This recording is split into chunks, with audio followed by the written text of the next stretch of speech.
My garage makes me money, a lot of money. And on today's video, I'm going to show you how yours can make you a lot of money too. I'm going to take an early 2000s dresser. They are absolutely everywhere right now. Thrift stores, Facebook Marketplace, curb finds, you name it, nobody wants these guys. But they can turn into a lot of cash, and I'm going to show you exactly what I did to make these into something that people will actually fight over. You got to see it to believe it. Let's go.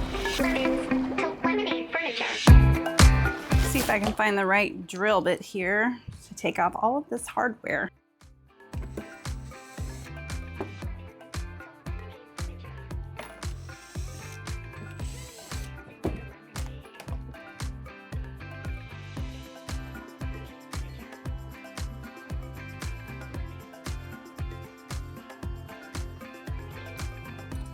Now it's time to get this baby clean. So I've got some simple green. We're gonna go over this and get it really clean. It's pretty dusty, and especially where I've taken the knobs off, there's like a buildup underneath there. So that's gotta go before we can do anything else.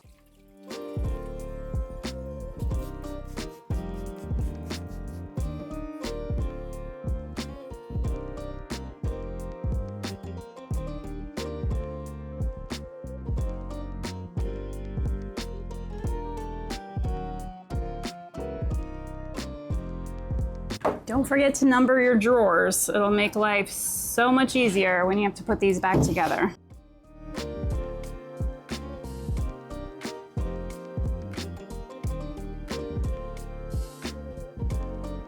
Okay, so first assessment on this piece. Ooh, we have some fixing to do on the top. I'm gonna try to hit this with my orbital sander in a second and see if I can get it smooth. If not, we're gonna have to Bondo some of this. And then the other thing is I've got a bunch of the glides, like this one right here, that have broken off. That one's intact, that one's intact, that one's gone. So some of these are gonna have to be replaced in order for me to get those drawers back in, but that's a really easy fix. The top is a pretty easy fix, and that's all I see wrong with this. So let's start sanding. To start on the top, I'm gonna use 120 grit on my sandpaper and then my orbital sander from Surf Prep to sort of cut through the damage that's on there and see if I can get some of that coating off the top. It appears to be like a plastic coating that's on there because it flakes away pretty easily, and it's got something solid underneath it. It's wood, but it's not a great like species of wood, so it wouldn't look pretty if we stained it. But I've got to get some of that damage off of there so that the paint that we put on is going to lay flat. So let's get that sanded.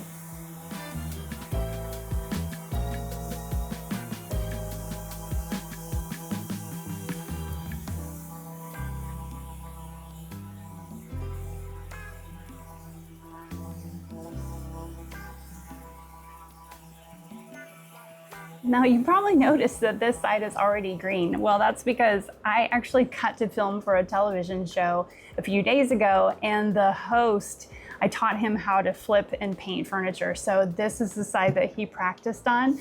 But I am gonna take my sander to it and smooth it down so that I have a really smooth finish when we get ready to do whatever we're gonna do on this one.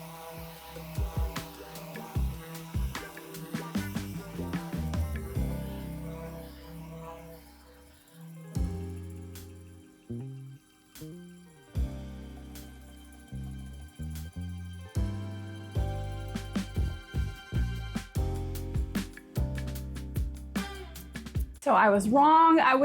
I'm gonna admit it to you right now on this video. I said that the wood underneath here was probably not worth saving. Well, I got a little ambitious last night and came out to the garage, sanded down those drawers and finished sanding down this top, and whoa, this is something we can work with for sure. So I'm gonna finish getting all of the sanding dust off of this and see where we go from there. Let's take a quick break so I can tell you about today's sponsor, Pair Eyewear. I am genuinely obsessed with Pair Eyewear. I ordered online, which I was honestly a little nervous about without trying it on, but the process was so easy. I picked this Harper base frame with the tortoise acetate and gold metal temples. So classic and such an elevated look. And the fun part, you get to pick these top frames that just snap right on. So it gives you endless looks. I got the hot pink top, the galaxy top, and the red shimmer. And y'all, the polarized ocean blue sun top, that's their sun top collection, which basically means I have prescription sunglasses and everyday glasses all in one. No more carrying 2 pairs everywhere I go. Mine are prescription and blue light, and I submitted everything online. Nearsighted, farsighted, they handle it all. And honestly, between my everyday frames, I have a look for every single outfit. Casual day, running errands, done. Date night, done. Sitting in the sun at a football game, done. One base frame, endless possibilities, and so many to choose from. The best part, you can try pair risk-free, free US shipping, and free returns. Scan my QR code right here or check out my link below and use my code LEMONADEGIFT for a free gift with your purchase. Have fun picking out your new glasses. I know I sure did. Thanks, pair. Now let's get back to the flip.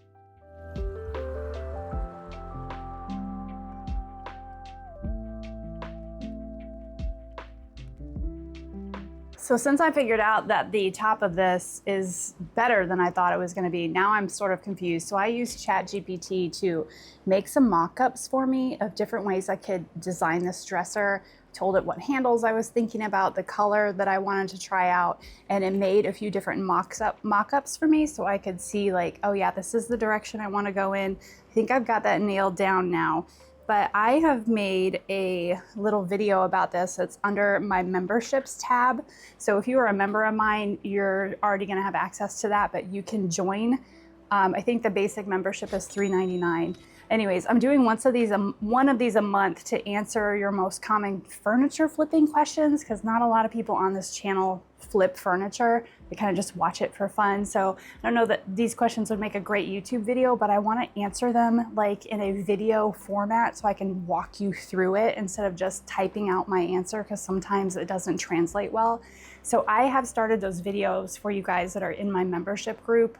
So keep the questions coming, because I will take a handful of those every month and we'll go through the answers. But the first one we're going to start with is AI and figuring out what looks good on a project and the prompts that you could give AI to spit out what you want this piece of furniture to look like, so you can start designing in a way that makes sense and is gonna sell. So be sure to check that out. For this piece, I'm gonna go with a color that's been selling really, really well for me. Every time I paint something this color, it sells very fast, and that is Muddled Basil. I've got it in Sherwin-Williams Emerald Urethane Trim Collection. That part is important. You want the trim collection, and I've got it in a satin finish. That's the finish that I really like. This has a built-in primer and a built-in top coat, so it's gonna save me a few steps. I'm gonna get this mixed up and loaded into my Wagner sprayer, and we'll be good to go.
I don't know if you noticed, but after that first round, my Wagner sprayer had some sort of gunk stuck in it. It's because I let it sit for about 3 days without cleaning it out because I forgot it out in the garage. So instead of trying to deep clean this thing right now, I'm gonna switch over to my air compressor and use this one instead. I got the compressor all filled. I just need to strain the paint again, and then we can put on the second coat. All right, let's go for round number 2.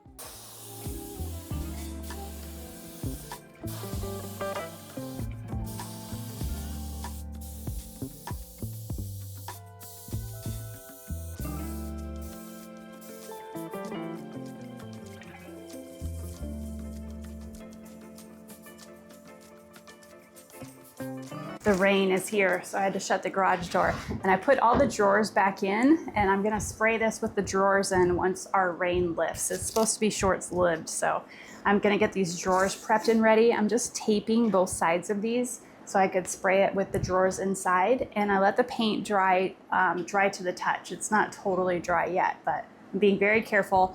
The drawers look a little crooked because remember our drawer glides are all broken and those are not going to be here until tomorrow from Amazon. So they're just setting in here right now, but we'll get them painted. It'll be good. Put the drawer slides in tomorrow when they arrive.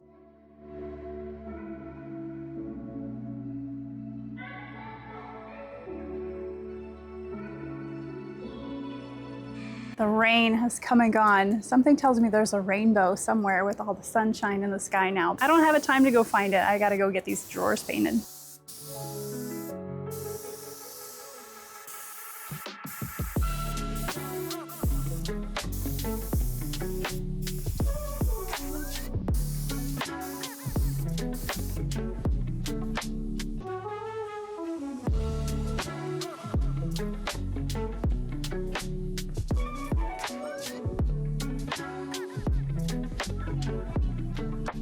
Put a second coat of paint on those drawers and then I let them dry overnight. And then for the top of this, I'm gonna do a few different layers.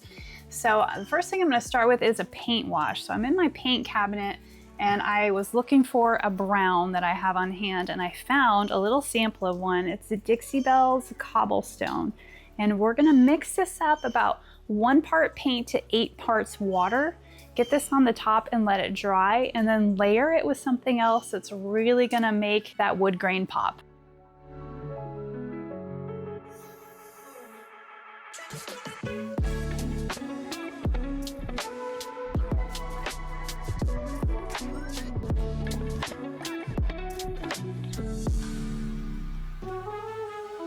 You're definitely gonna need your misting bottle to start this look because you want the top of this to be damp so that your paint wash has plenty of time to move around and get it right where you want it.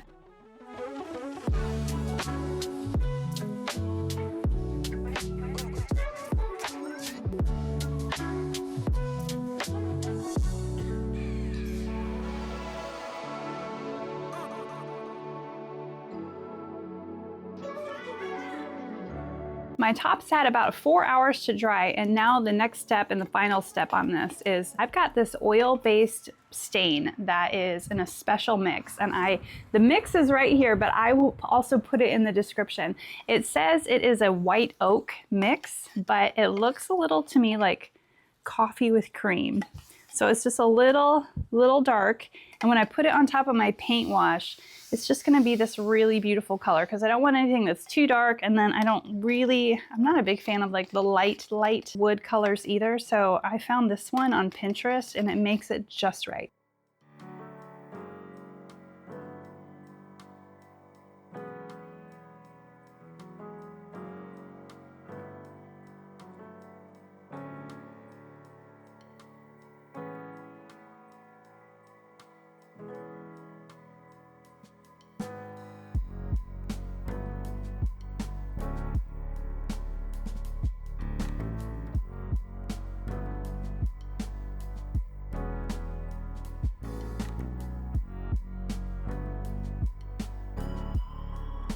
That is why I love that stain combination.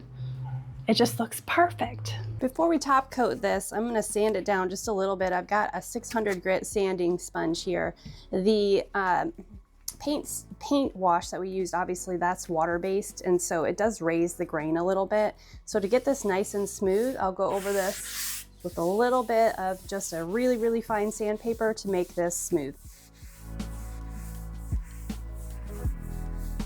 I'm sealing the top of this in some Minwax polyurethane. This is an oil-based stain. It's in a satin finish. The top needs to be sealed because it is just stained, but the body of this is done with the paint that has the built-in top coat, so I don't have to worry about that. But we gotta get the top sealed. Since people are gonna be using this day to day, we wanna make sure it's got plenty of coverage.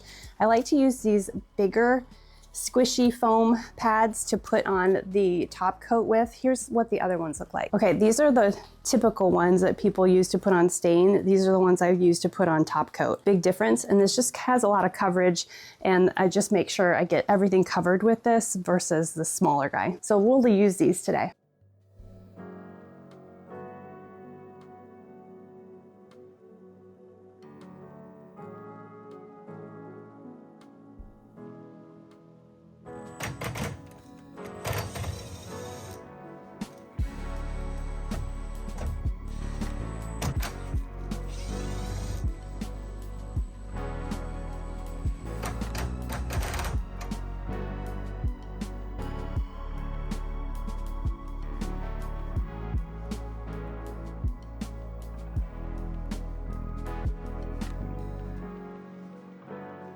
Now that we've got the hardware all marked out, I'm gonna go ahead and drill the holes for it. One of the original holes worked for the poles that I decided to get, so I was able to keep that one, but then I have to make another one for the design I decided I wanted for this. So let's get those made.